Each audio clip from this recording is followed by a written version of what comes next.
much. Now, next tonight, the Red Arrows are preparing to fly home this evening after completing their final air display on the landmark tour of the United States and Canada. Now, for the past 11 weeks, the Reds have travelled coast to coast on a mission that aimed to promote Britain, strengthen ties across the pond and inspire a few crowds along the way. Well, the last stop for the Lincolnshire-based team has been the Great Pacific Air Show in California. Ashna Haranag was there watching with the crowds, and she's joining us now live from Huntington Beach. Ashna, you told us on Friday there was plenty of anticipation ahead of their appearance. How did it all play out? Well, good evening, Gaynor and John. A very good morning to you too from Huntington Beach, where a few surfers are out there already catching those morning waves, and the sun is beaming down on the beach. But 5 miles worth of it was completely packed full of people yesterday who were admiring the Red Arrows as they took to the sky. This is the story from the weekend and how the Red Arrows have been flying the flag for Britain.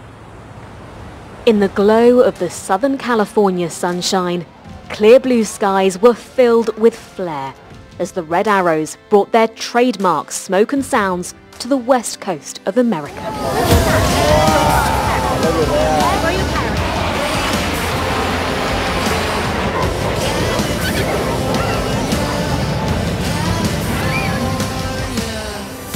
Surf City is the team's last leg of their North American mission. Incredible. So everywhere we've gone, we've been really welcomed, being made to feel at home, really. Squadron leader Steve Morris from Sheffield is Red 5. For him, this weekend has been the perfect way to round off an extraordinary 11 weeks. The beaches are packed. You can't hardly see any sand because there's so many people here. But literally, when we look back and the places we've been, starting in Halifax, and then bouncing between the US and Canada, and some amazing sights that we've seen. It's gone very quickly. There are 130 team members of the Red Arrows who have made this tour such a success. This display marks the end of their North American tour, and what a way to round it off. Oh, beautiful, colorful, very colorful. Red and blue and white and gorgeous! And they're so graceful. They're very good, and the skills are amazing, man. You can tell the difference between the American and then, the British. There is such class and elegance that they display up in the sky. It's wonderful. 2 million people packed Huntington Beach over the weekend to admire their unique smoke trails over the Pacific Ocean. And down on the ground, forget Hollywood, the team from RAF Scampton were the biggest stars in town. Hi, how are you? We're recognised back home, but to be recognised out here is just incredible. The hospitality and their spirit is just so enthusiastic and so warm. Sharing the skies with them this weekend were their American counterparts, the Thunderbirds. Major Michelle Curran is an F-16 pilot in her first season with the US Aerobatic team. It was her first time meeting the Reds. It's always really cool when we get to fly with another country's demonstration team. We usually get some time to sit down with them and kind of exchange how we do things and how they do things and take away best practices from each. But whilst it's great they've been here, back in the UK, we might not have seen as much of them as we would have liked. Obviously it's really sad that we haven't been able to perform for them in August and September back in the UK, but hopefully they've seen what we've done out of here, hopefully they've seen the great pictures, and hopefully they'll forgive us that we haven't been there for the half of the summer, but obviously we'll be back again next year. The team have entertained millions over the course of this tour. It goes down in history as one of their biggest deployments in a generation. They'll no doubt look back in pride and bid a bittersweet farewell to the people they've met as the sun sets on their American adventure.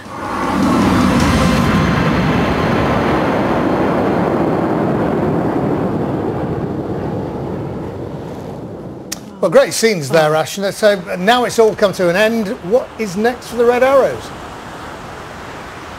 Well, John, the Reds will have a little bit of downtime today. Before then, they'll go back to the military base where the jets are being kept, and they'll start to prepare them for that journey home. It's expected that it will take them 6 days to get all those jets back to RAF Scampton, where they'll remain for the winter season. Now, Ashna, before you go, we understand the team has another reason to celebrate. Absolutely, Gaynor. As if this team and this tour, I guess, were already very successful. Over the weekend, Flight Lieutenant Dan Lowes decided to head out onto the pier that you see behind me and propose to his girlfriend. It was such a lovely thing for us to witness, but he was telling us afterwards how he had been keeping this ring on him this entire time.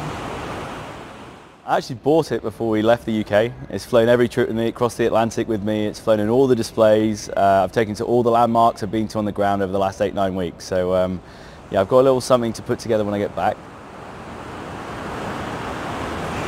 Incredible to see that there. I mean, myself and the cameraman Paul were on the beach yesterday just filming around a few shots, getting a bit of the surfing and the crowds and stuff.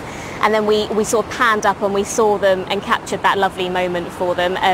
Such a lovely way for him to round off his American tour, but also it's been such a success for the whole team as well.